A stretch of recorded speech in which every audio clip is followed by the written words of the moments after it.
Hey there, my name's Mark McCartney, and welcome to the What is a Good Life podcast. On this week and the 111th episode of this podcast, I'm delighted to introduce our guest, Dr. Senem Mohan. Senem is a storyteller, story practitioner, and author based in Dublin who is originally from Turkey. She holds a PhD degree in natural sciences and blends creative arts with science. Through her concepts, Stories Cure and Aliveness Within, she focuses on cultural and individual vitality. Over the past 2 decades, she has touched the lives of thousands of children and adults through her performances and books. In this wonderful conversation, we explore the undercurrents and rhythms of life, balancing masculine and feminine energies, the visible and the invisible, the guiding capacities of our inner child, moments of being lost in time, and the transformative powers of storytelling. This whole conversation embodies this rhythm and noticing. If you want to check out more of Senem's work, please check out the show notes below, as well as from ways of contacting and working with me. So that's all I have to say for this week. I look forward to carrying on the conversation with you next week. And so without further ado, the 111th episode of the What is a Good Life podcast. Senem, thank you so much for joining me today on the What is a Good Life podcast. Since speaking to you a number of times now over the last little while and attempting to record this before, I get the sense that we're probably recording it at the best time that we could be. So thank you very much for today. Thank you for the invitation. And it's always a joy to speak to you. Anyway, if it's recorded or not. Thank you very much. So, as you're well aware, the question that I kick this off with is there a question you're exploring as you move through life? You asked this question before, and I had another answer. So I realize this question changes with time. And yesterday, I had a walk and I took this question with me. I just wanted to be guided by natural intelligence. So, what will come out and what I would like to share with you. And on my way, I came across a swing. Someone made a swing to, they put it into a tree. And I just sat there and I swung. And there came this question: how do I sense the undercurrents of life?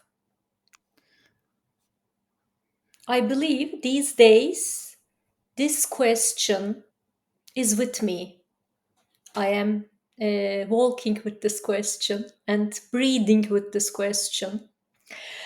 And the image came the ocean.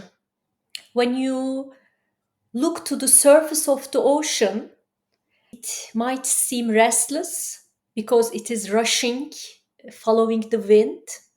But when you dive deep in the ocean, there is a quiet space.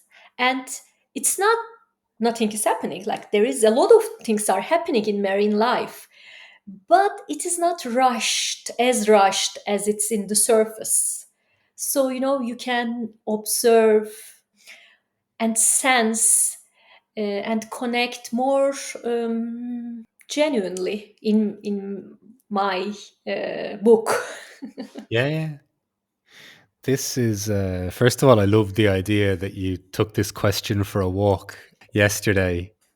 And this question of how do I sense the undercurrent of life, this is something very present for me as well. Could you give me a sense of how you've been exploring that, or how that question has come to be for you? These days, I am exploring it with tracing back the myths or the stories. Since I'm a storyteller and writer, I like to trace back the origins of the stories. And recently, I traced back the origins of Valentine's Day. And if you look to the story at the surface, there is this Saint Valentine who was a Christian priest, and he was doing these marriages secretly from the emperor in Roman time. So the young man would not go to war because the emperor kind of believed that only the bachelors would be fighting for the land better than the married ones. So he was making all these secret marriages, although it was banned to do marriages. So he has been known to um, put love in front of war and being kind to people and bringing people together. And also he has another legends that he was about to be executed because of these acts, and he helped the blind daughter of his jailer to cure. So he was this kind man and loving man, and that's it. That's the that is the symbol, universal symbol of love and passion, which is celebrated as Saint Valentine's Day. So I got curious, like I kind of could not believe that this could be the only story. There should be something behind, which turned out in ancient Rome there was a pagan festival celebrated exactly at this time of the year, between the 14th and the 16th of February. I mean, mainly on the 15th of February.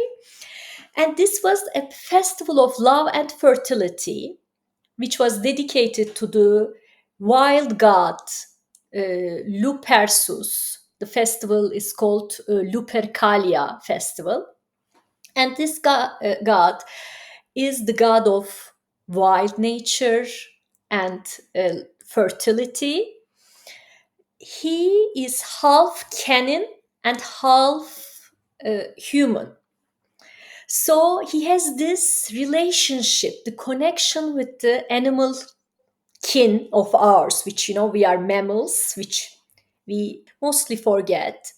So he have this, and the ritual is in a way designed that there is public affection everywhere, because they want to embody this love and fertility, that they are doing embodied practices.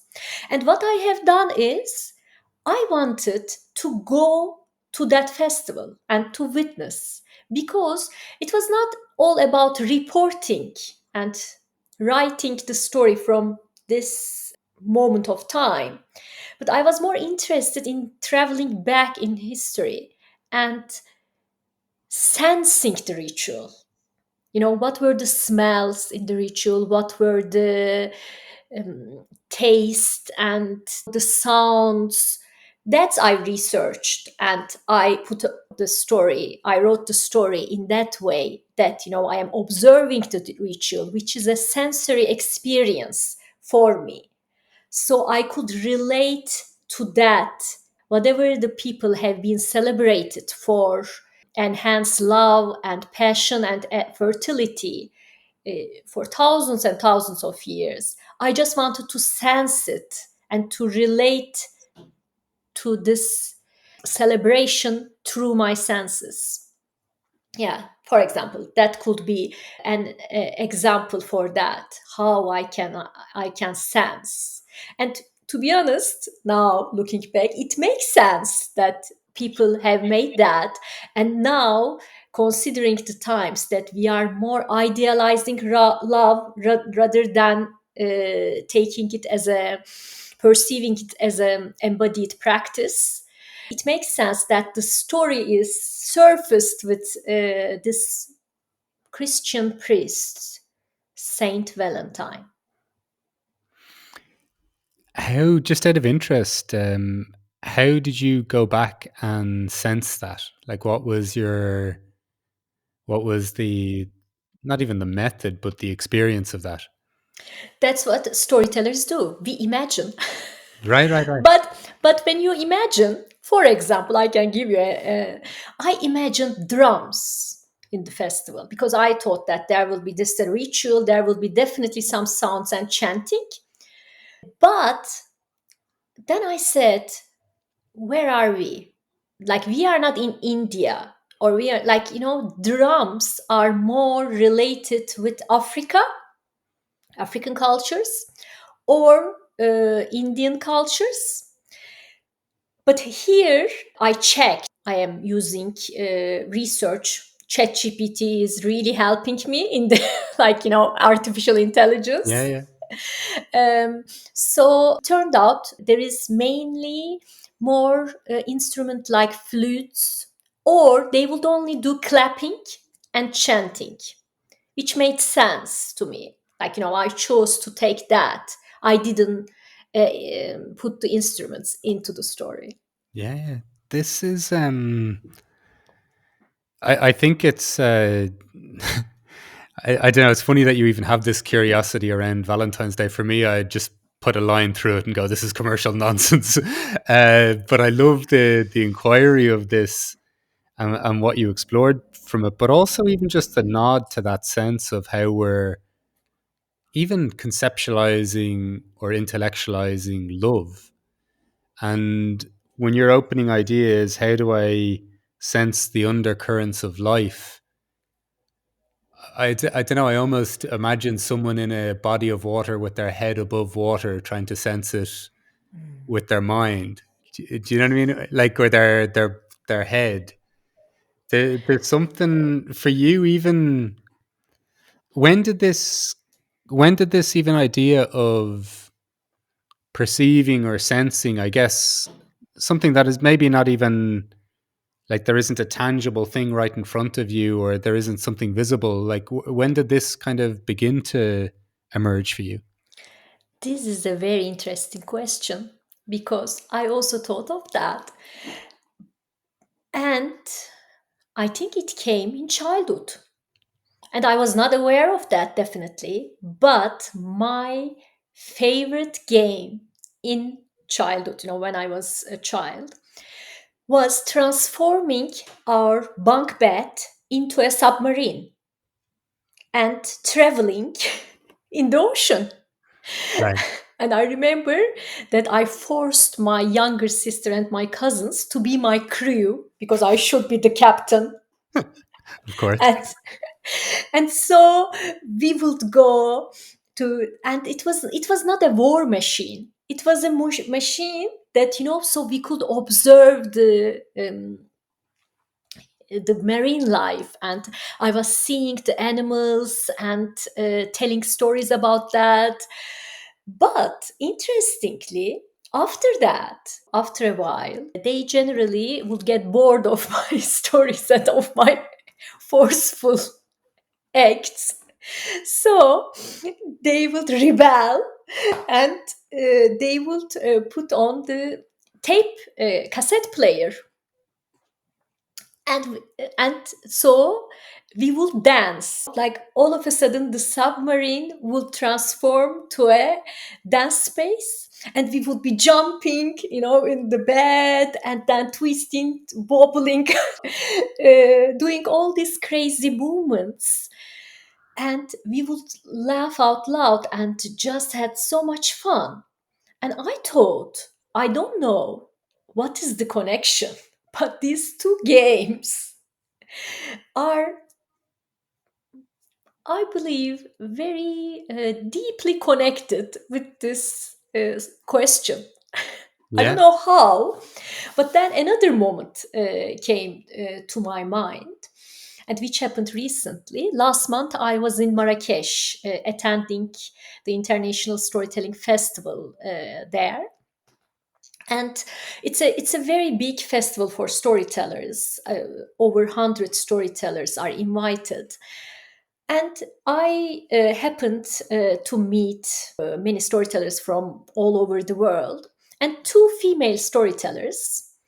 At one point, we were walking with two of them and I on the famous square in called Jamal Al Fana, and that's a place which is constantly noisy.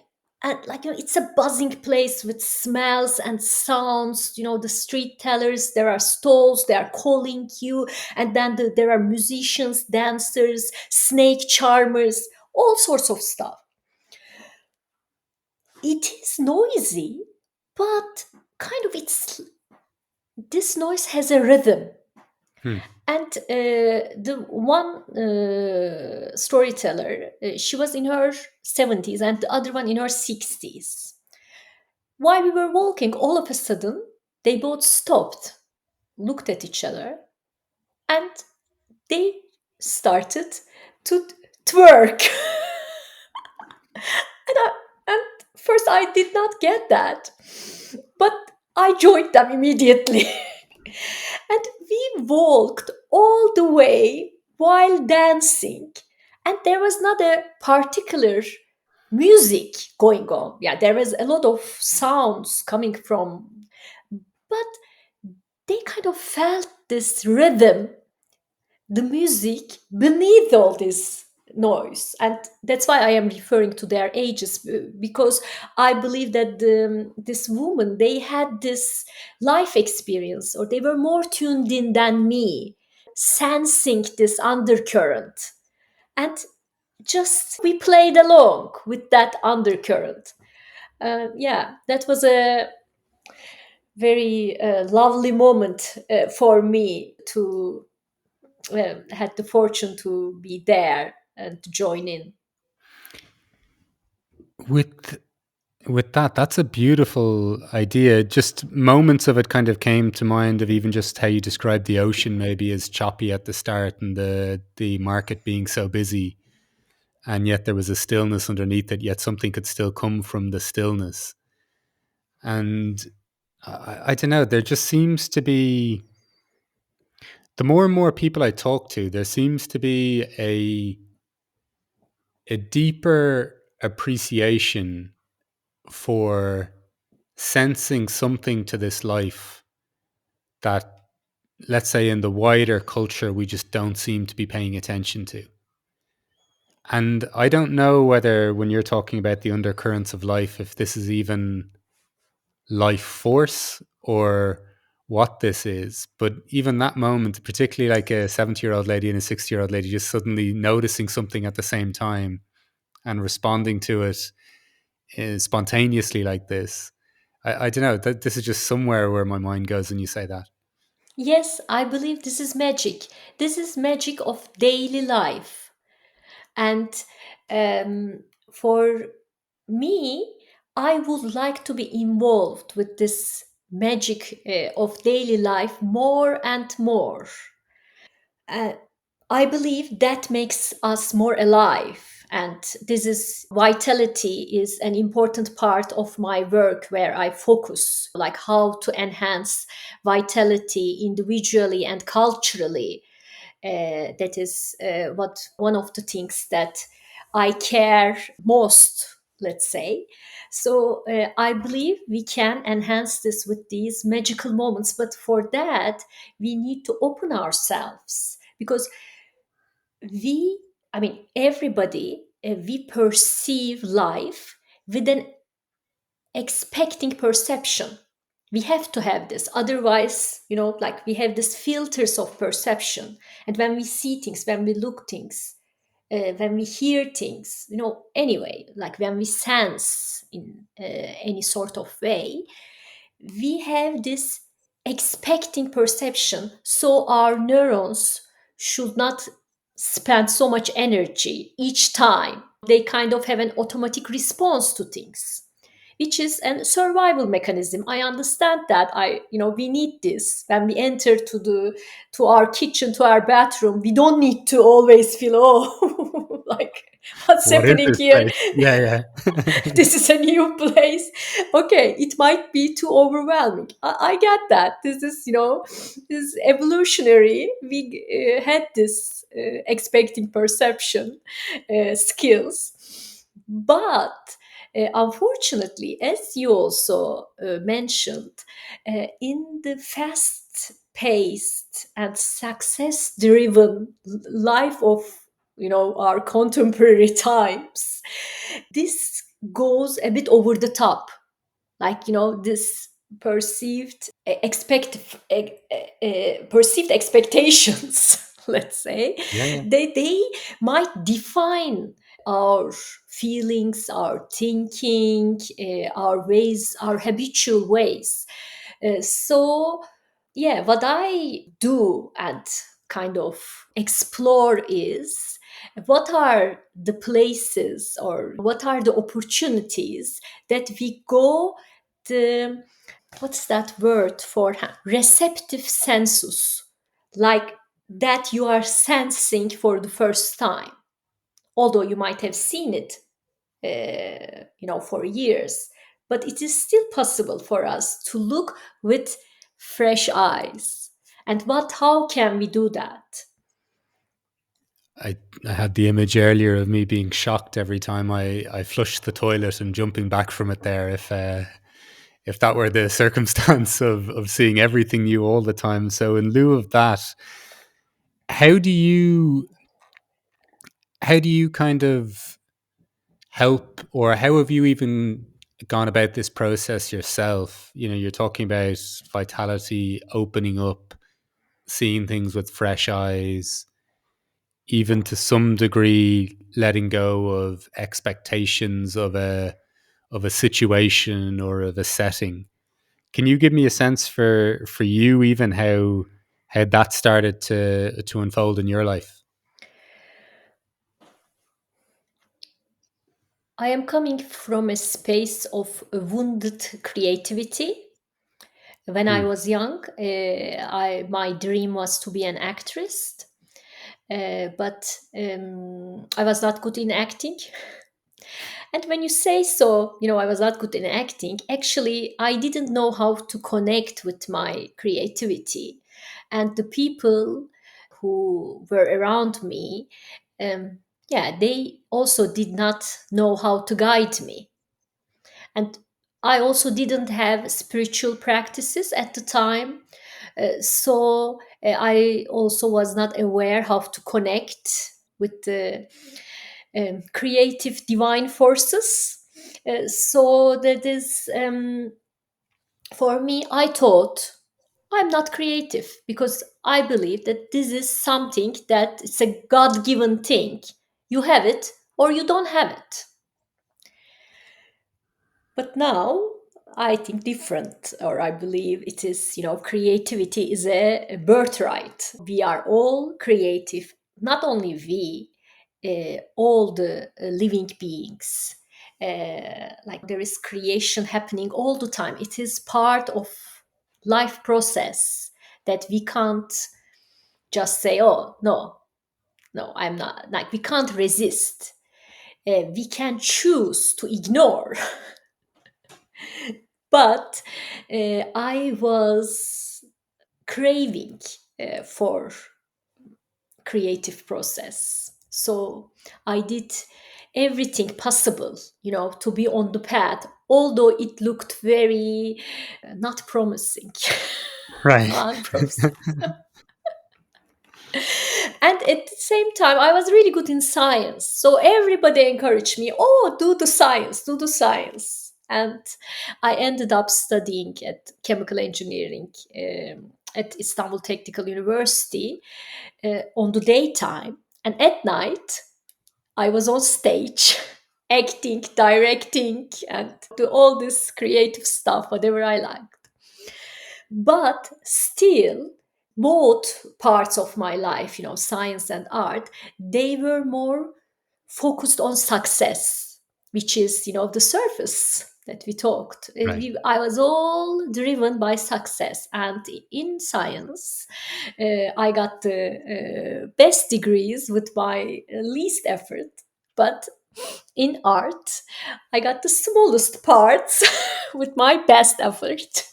Right. Right. So yeah, when it comes to success, definitely I wasn't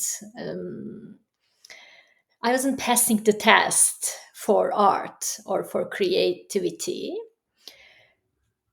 And life went on.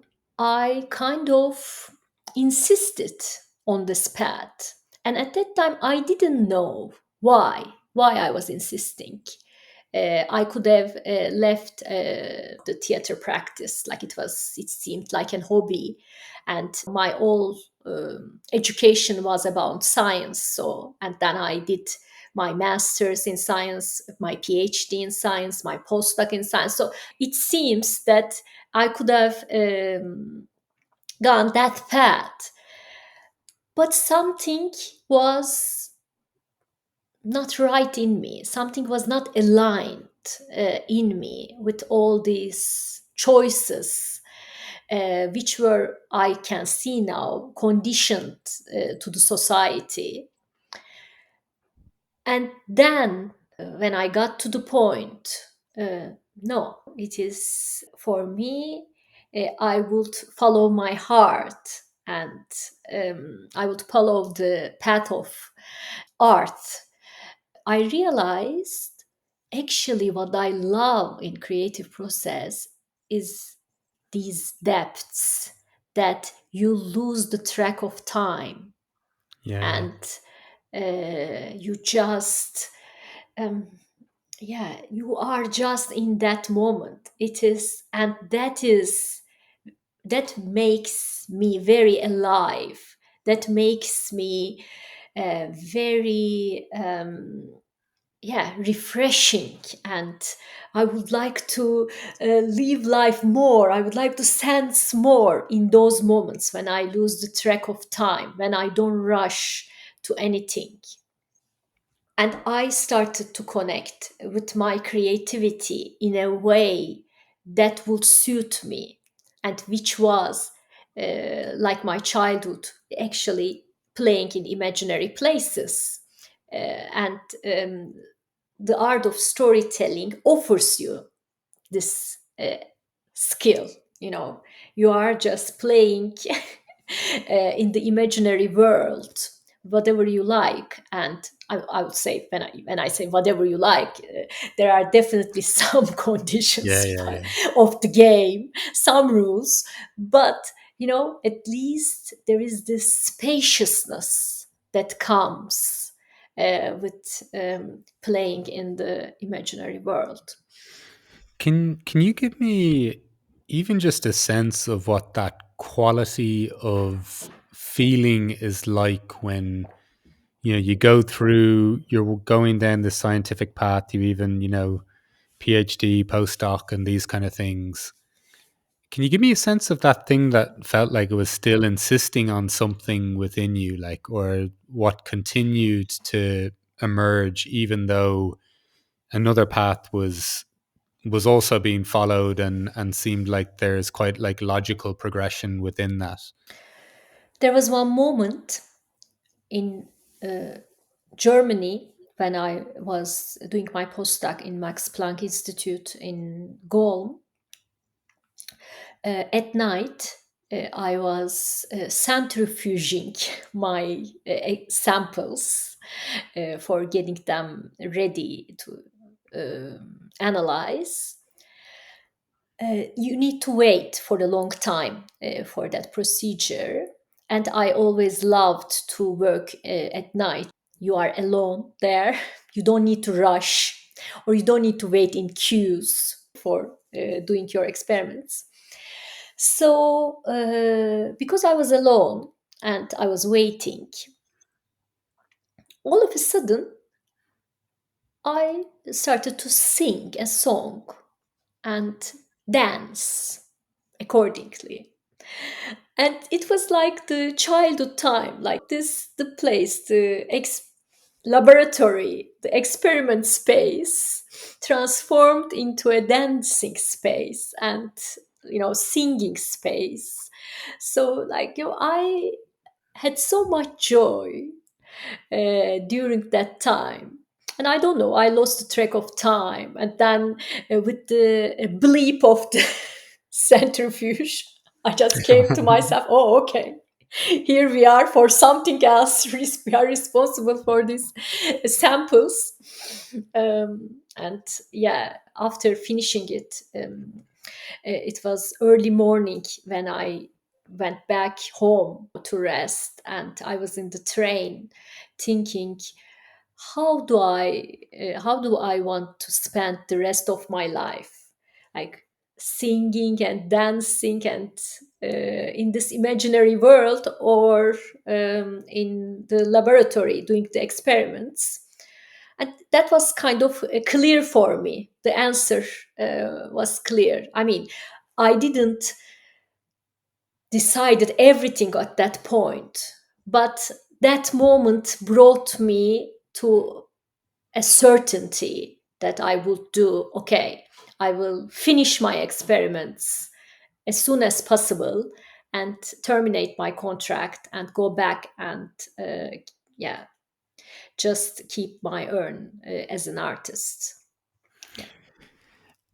Just you've touched on it a few times, the sense of rush, and then it almost seems um, contradictory to almost how we might think life goes. Like the more rushing there is, it almost seems like it feels like there's less aliveness. And there's something that you've touched on a few times too, even this lovely sense of falling into an experience of timelessness.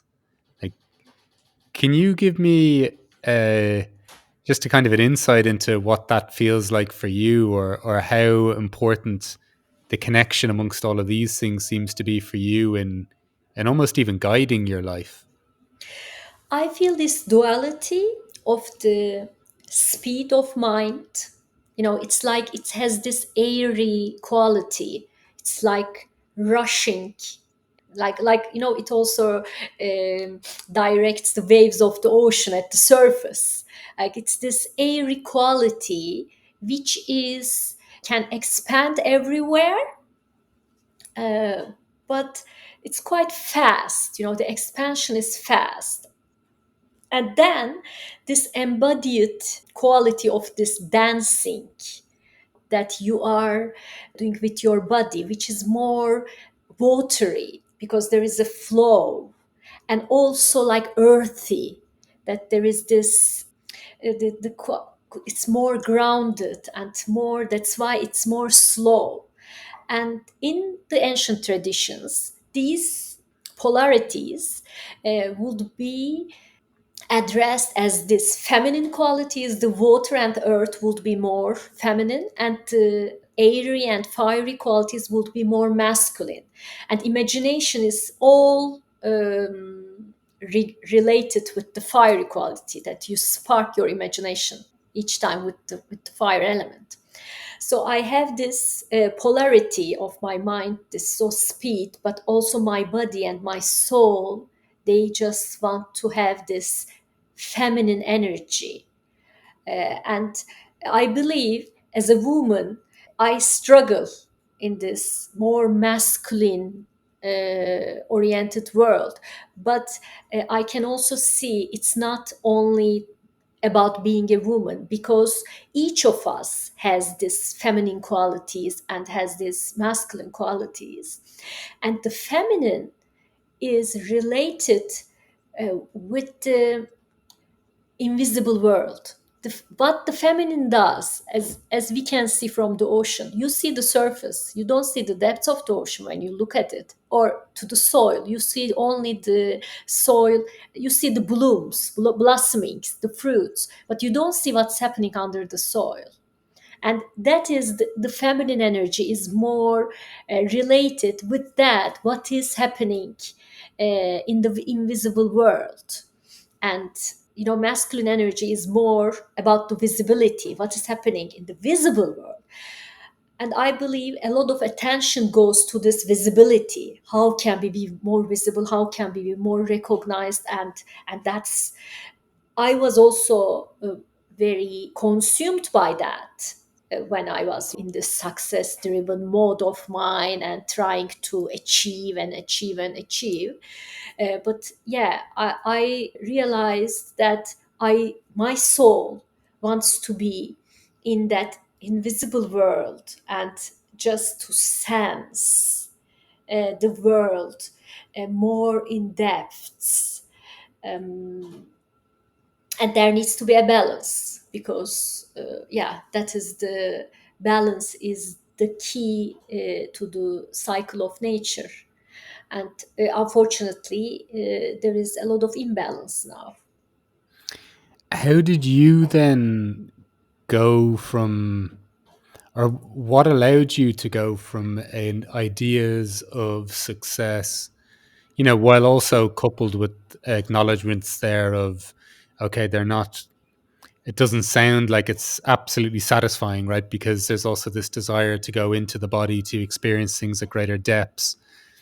What was your kind of invitation? Because it's interesting, because even within, you're saying, a creative space, you were more concerned with the idea of success initially, and even just the way you're describing there of, ideas around visibility and being visible and being seen, I guess. What allowed, like, what have even some of your lines of inquiry been to bring you more into that feminine energy, or that invisible world or perspective? I believe my inner child, because I have quite a strong connection with my inner child. I wasn't aware of this connection, but it always guided me. Right. And yeah, I kind of, not only the inner child, also the natural intelligence. I kind of allowed myself guided rather than I will do or I will decide. I think that is now, I feel this more and more in me, like I am walking with the question, like I am doing more. For you said that, how did you come up with the idea of Valentine's Day? Just going to the myth. I didn't come. I wasn't like saying, "Oh, let's explore this." It just came to me. It wanted attention. It just said, "Okay, you can take care of me. You can take care of my story," and I served. For you, what do you think opened the space for that? Like, what do you think allowed a perception to shift like that?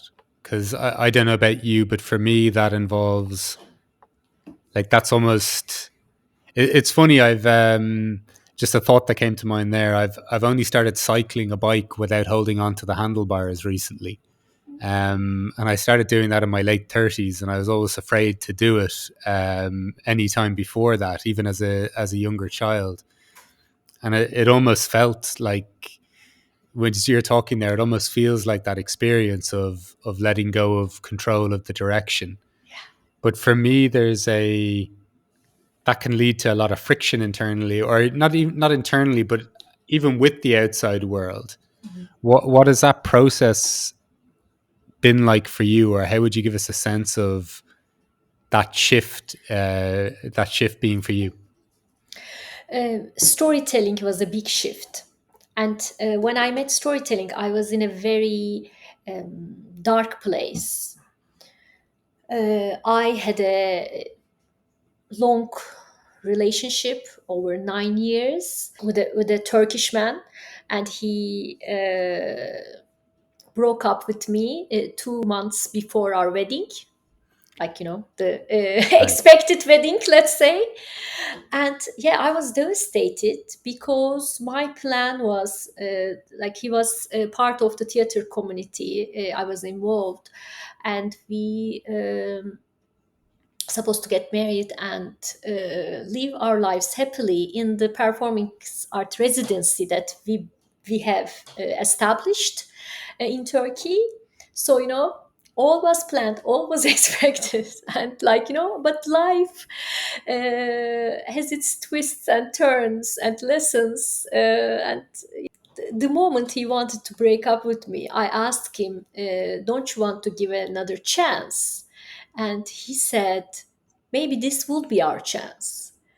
Hmm. And I think that was such a wisdom. At that point, I didn't take it like that. I was like, "Wow, what are you doing?" But I was really frustrated, very upset, very down. And that was the time that I decided to quit everything, like because to be able to in this performing arts residency and I was thinking, okay, I will do theater till the rest of my life. But then storytelling came. Interestingly, in that residency that we established, I met a storyteller and took my first storytelling workshop. And I wasn't aware that there was such an art exists, that you share stories and you improvise, you don't memorize, and you can be yourself also at stage, and you don't need to hide yourself behind a role. You need to, in storytelling, I believe you need to learn how to listening.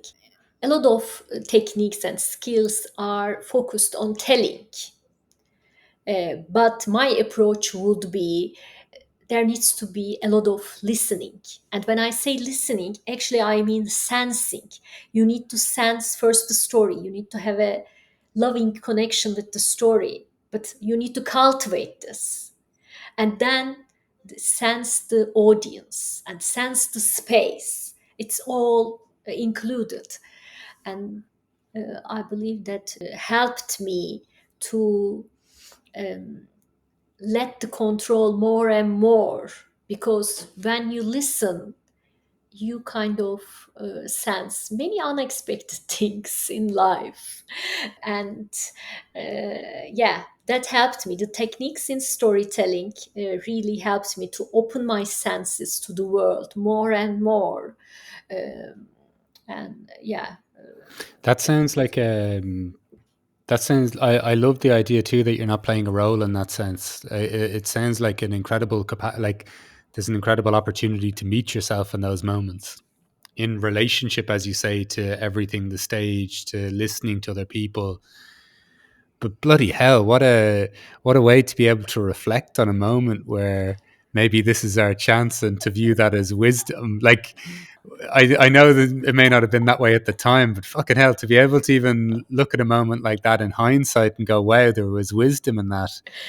My mentor, Sue Hollingsworth, she has this phrase, the golden rule of storytelling. Right. And um, every tragedy becomes a comedy eventually.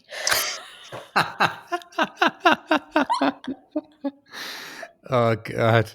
You know, there is something there is something about that though. Like there is some remarkable like paradox of life, like that seems to be so interwoven in the being of it, that something like that could make us both laugh, but also probably from our own felt experiences of the truth of it. And one thing I find absolutely remarkable in all these interviews is the number of times that people have reflected on a moment that they never would have wished for in that moment. It would have been the last thing that they would have asked for. And it's not that they're delighted that it happened, but they're fully aware that it was formative and it shaped them in some way. And there's something really beautiful in that, I think, of even like just finding nuggets of gold in life, even in the places that maybe most people wouldn't even be willing to look. You mentioned just in terms of, when you fall into this way of sensing, like the unexpected things that you end up being able to sense, in whether that's in the act of storytelling or in life itself. Could you give me a kind of a glimpse into what that might be referring to? In both, Whichever comes to mind. my relationship with grannies came to my mind. I am practicing, um, I think, since 1.5 year now, living with the death. Right. How is possible uh, to communicate uh, with the dead people who are not here in physically, with their physical bodies and in physical dimension, but their spirits are around and how to connect to those stories, sorry, to those people and their stories.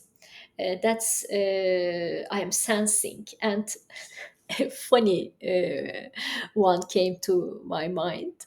Um, in this practice, you ask a special help to specific ancestors of yours, mainly a grandmother, great grandmother, like, someone from your matrisphere. And you pray for this specific help. Uh, and it must be something that she knows really good or she was not capable of in her life, so she would do best that you would make it. Right. And my father's mother, my granny, Nejmiye is her name, she she loved gossiping. And once I, this guy I mentioned, my ex fiance, uh, he got married later with a good friend of mine. Wonderful. And and that hurt. Yeah, yeah. And recently they got some awards, they in Turkey, both of them. And I just could not get my mind off thinking about them. And like, I was so trying to not focus on this particular issue, but I, with all this awareness of mine, I wasn't able to do that. I am thinking and thinking.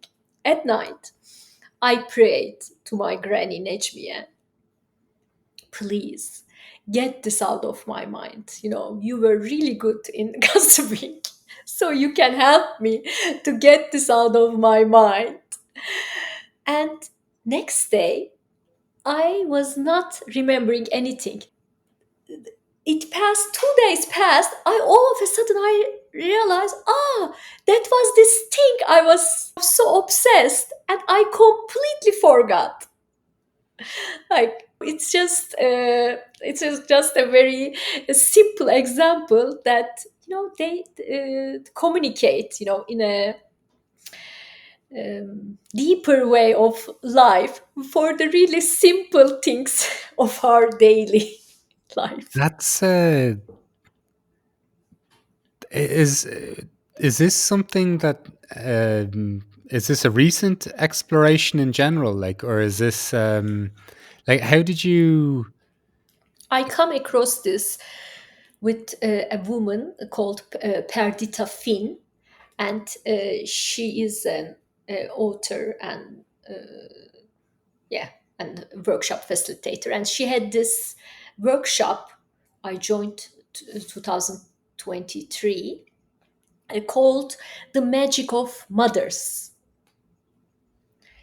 And it's all about connecting to your grandmothers, and just yeah, asking help. But you for that, you kind of get a real, like, as if it is a living friend.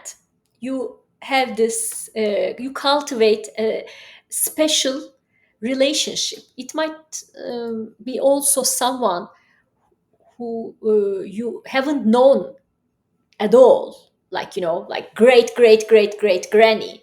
Right. You just know the name. It doesn't matter.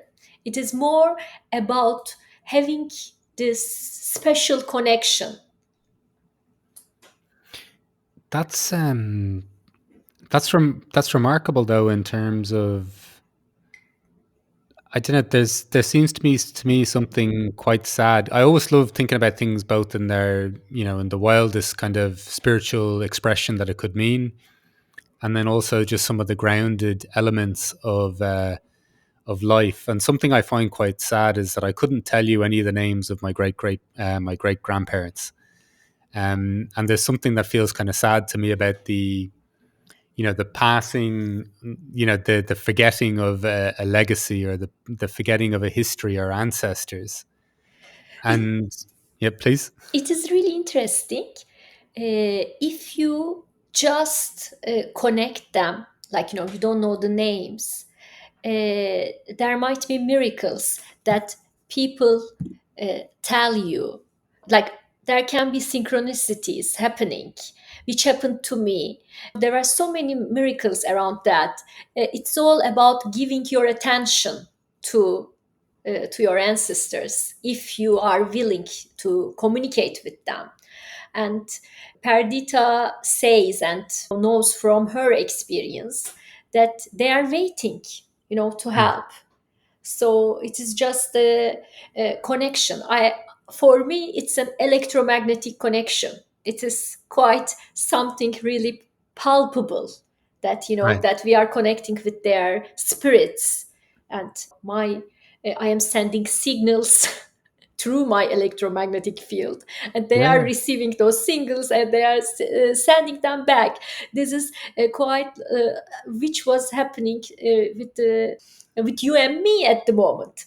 Yeah. That is, it doesn't mean that they are physical existences. I mean, not here doesn't mean that they can't communicate with you. So yeah, that's a practice that I'm doing now since 1.5 years, and quite enjoying it, because a lot of miracles happening, very little ones. Yeah. I love well, not only just your kind of open mindedness or curiosity, like because there's a whole number of things you've kind of pointed yeah, your attention to, or directions that your life has taken, but just a sense of miracle. And you said magic earlier, like the magic of life, or almost in the ordinary nature of life, and even the the experience of walking through a busy market in Marrakesh. It was Marrakesh, you said, right? Yes. And just the busyness of it, and then the the imagery you've given us, like just in the frothiness of and the airiness of things on the surface of the ocean, and the depths that life can also be experienced at, and then even just the most recent example here of just the electromagnetic fields of ourselves and past ancestors. And there is something really interesting in that for me, just in my own exploration after this, that I think I'll be exploring, just in the sense of, it made me think of how separate I focus on how society and people can be with each other here on this plane, but also quite separate, I guess, from our own stories, our own ancestors, and as a web or something of support. But, you've also touched on the ideas of engaging with the feminine, engaging with the invisible, experiencing more aliveness and vitality in life, stepping away more from the rush, being more led by your inner child, and also being led by the really intuitive sense or feeling of having moments of timelessness or stepping out of time. Just really curious, and I'm to ask you the question of what is a good life for you?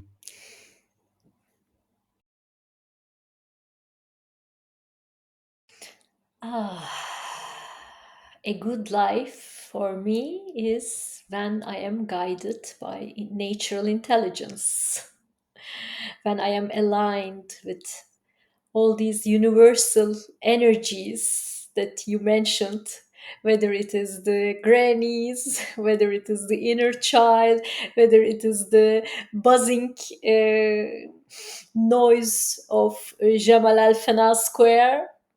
Yeah, when I am aligned with all those universal energies, that's a good life. Senem, I'm absolutely relieved that we've got to the end of the conversation without any recording difficulties by the looks of it.